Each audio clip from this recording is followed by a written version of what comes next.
AB 1522 allows California employees to earn an hour of paid sick leave for every 30 hours that they work. This bill will allow employers to limit the number of sick days to be used to 3 a year, and none of which of these days could be used within the first 3 months of employment. For those employers who already provide paid time off that meets the minimum requirements of this bill, there is no need to change their current policy. The need for this bill is both real and urgent. Today, there are 6 million Californians who don't have the opportunity to even earn an hour of paid time off. The result of that, obviously, is personal to the worker.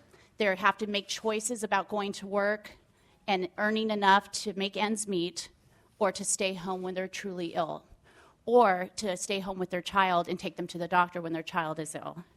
These workers primarily work in the retail sector, the restaurant sector, childcare, and senior facilities. In other words, they're the type of workers who are coming into contact with the public every single day, whether they're sick or not.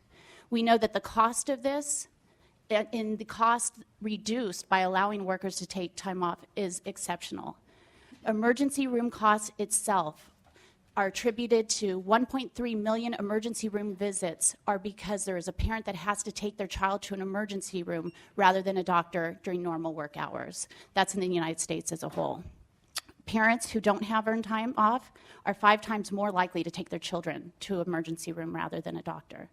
We know that the businesses themselves suffer from presenteeism, workers coming to work although they're not fully able to perform a duty because they're extremely ill. And of course, we know in this flu season that just passed, the cost to society as, unfortunately, flus spread.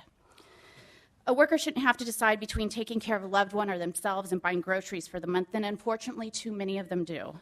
And there are several studies that show that people with work days are more productive, with paid sick days are more productive and less likely to leave their job, saving businesses money and making them more productive and lower turnover. I'll say on a personal note, I'm a single mom. And like too many single moms out there, I've had that morning where you face the opportunity to say, do I stay home with my sick child or do I send them to school because maybe that fever isn't quite so bad? And unfortunately, there are too many of us, too many times, who have chosen to send our child to school because there's no other option. I had the benefit of having a good union job with paid sick time off, and I still felt that stress. I can't imagine, to add to that, the prospect of having to know that I might not be able to pay rent if I don't actually go to work.